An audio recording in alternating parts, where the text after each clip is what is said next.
Give it to me, baby! Hello and welcome to this week's video. And yes, last week I didn't have a video, personal reasons, but this week I'm back with something special. And you know that I'm usually making videos about stuff that I use, that I will go to, but I also make videos about things that are in my mind, in my head, and things that really need to get out. And usually it's about all kinds of stuff. And this week I'm going to talk about the event that I did a few weeks ago. And I truly believe that event organizers can do a little bit more to make sure that the players have a good time. A lot of stuff is already arranged, but it's like the small little details that can make or break the player's day. But yes, you can say, Rob, you're not an organizer. You don't have experience in organizing games. You just are a player that goes to events. Well, I started playing Airsoft in 2006 and I started organizing events the moment I started playing Airsoft, because that was the thing that I loved to do. I loved making sure that people have a good day. So during those years I did that. I organized LARP games, milsim games, I organized just open events, I organized CQB games, organized open field days, woodland games. I organized a little bit of everything. But the one thing that I didn't do, I didn't organize weekly games. So I didn't have weekly games going, so I have no experience in that. And a few weeks ago I had a chance to finally make some games again, because with Corona I didn't have the time, I didn't have the energy to do something, we were not allowed to do something, and after that I didn't have the time to make games. And now finally I had the time, I had the moment to make games again for the people, and boy oh boy, I enjoyed it. And this event, it was a charity event, so all the money that we got from the game, that was donated for a charity. It was an event organized by our Belgium Airsoft Association's AAB together with Airborne Events. And basically people had a good time, they enjoyed themselves, they had a good day, and that's what it's all about. There was no bullshit during the games, people just had fun. But that doesn't mean that nothing went wrong on the organizing side, because it did go wrong multiple times. And in this video, I will go over a few things that I did as an organizer to make sure that the game went going, the game went fine, and people had a good time. So if you as an organizer pick some things out of this, please do. If you think this is interesting, please use it on your games. It's just my experience on doing things that I want to share to you. And the first thing that I want to talk about is the vibe. Now, if you go to a game and you just want to win, you will not have a good time, because there are a lot of things that are going on, because you have no control about your friendly team and you have certainly no control about your enemy team. So things will go not the way that you think they will go. So one of the most important parts is people need to have fun doing what they're doing. And one of those things is losing is not fun. Well, if you have a good fight, it is fun-ish. And if you have happy people, you have less bullshit. And I will come to the winning part in a little bit, because you can make your missions that everybody's winning. And now let's go a little bit to that fun part, because people like to win. That's obvious. Losing is not as fun as winning. So just make sure that everybody's winning the whole game. We'll talk about how you can make them win all in the mission part, but that's the main thing. Make sure that they are involved in the game, that they know what's going on, that if they have a question, they can have an answer about the things that are going on in the game. Another thing is just listen to your players, because if something's not going as you plan as an organizer, it doesn't mean that you did something wrong. It's just that day it's not going as you planned it. Just adapt to the situation that is going on that day. So listen to the feedback of your players so you can adapt your missions to what's going on. Now the next thing is a bigger one. It's the spawns, and I will make some drawings so it is a little bit clear what I'm saying. Now, if you have your spawns in one place, you can use the whole field. So what I do is usually I place my spawns in one side of the field so everybody can play around in the field as much as possible. So I put my objectives everywhere on the map, and you're not like fighting in each other's spawns. You cannot push anybody in their spawn because it's not their mission. And crossing spawns is allowed. You just have to show respect to the people that are spawning. You have to communicate with them, and that already makes the game go a lot smoother, because if you cross the spawn and you see people in that spawn, you communicate with them, well, we're gonna cross, can you wait a few seconds, and then we're just gonna pause, and then yes, you're gonna have those people in your back, but they can move out really fast, and if they don't, well, they're gonna have people in their back. But it's all about respect during the game for the players on both sides. Another advantage, well, it was on this map. We had two exits from the safe zone. So one exit was for the red team and the other exit was for the blue team. For me, as an organizer, it was super simple. It was not far to go to the spawns. If there was any miscommunication or there was a problem on the spawn, I could just run from one end to the other instead of going across the whole map or trying to communicate with a radio, which is not always the best communication tool. Also, close to the spawn, the generals were there. So their base camp was like a few meters away from the spawn. So the people that were not respawning, they were, or as soon as they were respawned, they were moving up to their base, they were talking to their general, they were talking to other players. So as soon as they went into the field, they talked to the people and they knew the mission that they were working on.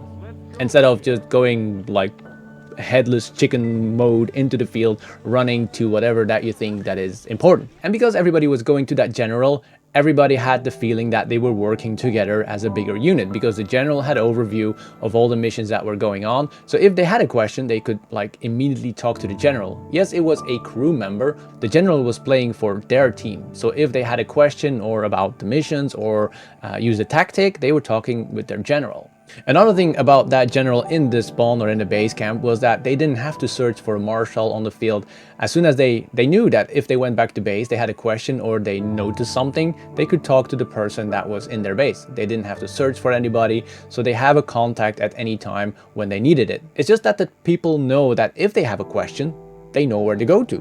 And that's the first step of the problem, because if they don't know where to go to, it's causing frustration and the bullshit starts. So if they go back to base, they can talk to the general and have all their questions answered. Now the games itself, that was all small games that were running next to each other. So there was a whole setup with games. They had, I think, 8 or 9 games that they could choose from, and those games were only allowed to be running 2 at a time. And then there were some missions that were going all day, and then there was a sniper mission, especially for snipers that wanted to have like that extra challenge.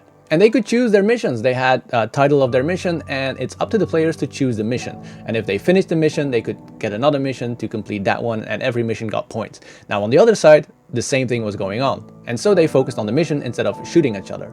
And yes, some missions they had to search the enemy or they had to track somebody down, but that was not relevant for the other team. They just had to do their stuff and the other team has to do their stuff.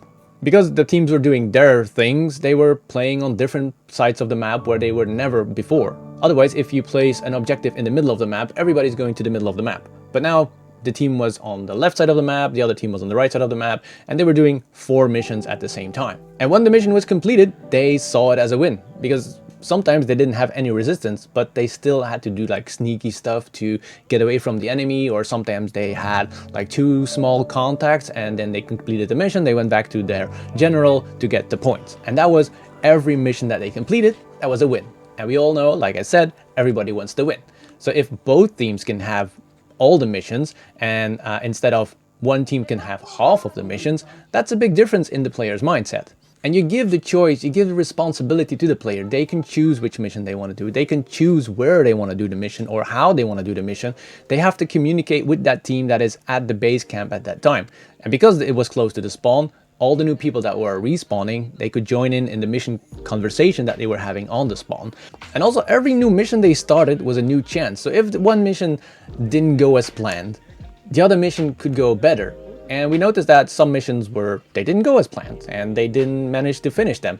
But that's how it goes. And then they went back to their general, they got a new mission, new chances, new energy, and they went for it. They got the mission, they had to win, and they were back on track to even the score with the enemy. And also because you give that responsibility to the player, they take responsibility, and that creates leadership. And then the people that take that leadership, take that responsibility, they take all the other players around them to take that mission. And that is very important because it's that coherent vibe, that coherent atmosphere that is going around with the players, that team play that people love so much to do something as a team. Now there was also an overall score that was running with the RS Alpha app, and that gave a big advantage that everybody could see on their app what was going on the map. They could just open up the app, they can see, oh, we have this much points, we really have to step up our game, or we can do it a little bit slower because we are doing very good. And the missions were super simple. It was like go there and activate that UAV. But the thing with the missions was that some missions had links to other missions. For example, there was a mortar mission. Ja, let's go. Oké. Maar we weten dus 1 G. Maar 1 G. 1. 2.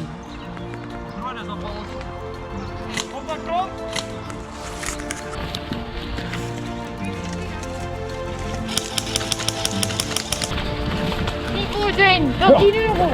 In mijn hoofd.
And the closer they placed the mortar to the enemy spawn, the more advantage they got over the enemy. And now we worked with the spawn rules. So the normal rule was if there are 3 people at your spawn, you go in and you can respawn. Now, the closer the mortar was set to the enemy spawn, the more disadvantage the enemy got. So if it was in the closest position, the spawn went from 3 people to 5 people. And that was a big advantage for the other team, and it really pushed the players to take that closest spawn. That was the hardest to fight for and the hardest one to take. But they could choose to do it simple and not get the advantage, and it's that communication that is going on like automatically with the people that creates a team spirit amongst that team. Now, we used some of the Ars Alpha tools. Those are a little bit more expensive, but we used simple boxes. We used plans that that people had to plan and take pictures of and show their general. So it doesn't have to be very expensive props. You have to just explain the mission, give them purpose, and make sure that they understand why they do stuff that they do. And the last thing that I want to say about the missions is, because we had missions going everywhere, there was no forced contact, there was no bottlenecks, there was no choke points. Everything was going on accidentally. So if you ran into an enemy force, it was because they were doing another mission. They were not focused on you. And that is a whole different contact than if you just throw 50 players on one side, 50 players on the other side, and just throw them to one center of a map and just let them fight them out. That's a whole different setup, and that makes a very big difference. Next up, the generals. We already talked a little bit about the generals, but the generals are a very important key factor of the missions because they explain the missions to the people. They are involved in the tactics. Yes, they know a little bit what is going on the other team, but they don't abuse it. They use it to steer the game, to make sure that the team is understanding what's going on if they have any questions. And that interaction with the players makes them more involved with the whole gameplay. They understand that the organizer is putting a lot of effort in the games itself. And on the other side, the generals are also the marshals, so if they have any questions or any remarks, they can just go to the same person and he will listen to what the player wants to say. And like I said, the app that we used was Ars Alpha, and that changed the whole atmosphere of the game because there were UAVs, there were EMPs, you could see the people running on the map, you can follow the score, and it's that overall thing that creates a whole glue in the game because people know what's going on. And that is very important. And of course, after the game, you can rewatch the whole game and then you can see where all the enemies went. So the more people that use Ars Alpha, the better the game runs and the more fun the people have with it. And then the last part what I want to talk about is the communication. And communication is key in everything that you do. It's the communication between you and your marshal, well, me as an organizer and my marshals. It's a communication between the players and the generals. It's between the generals and the marshals. There needs to be a flow of communication to make sure what is going on. And me as an organizer, I have to adapt to the information that is coming in. If something is not working, I have to adapt to it. I have to listen to the communication that is coming in. For example, people were hungry. The game was a little bit stalling because we didn't have that much players. We had 50 players, 25 on each side. And suddenly people were hungry and we were going to play the whole day without breaks so people could go in whatever they want. But we noted that most of the people just went in anyway, and instead of just having a slow game for 10 people, we decided to have a break for everybody.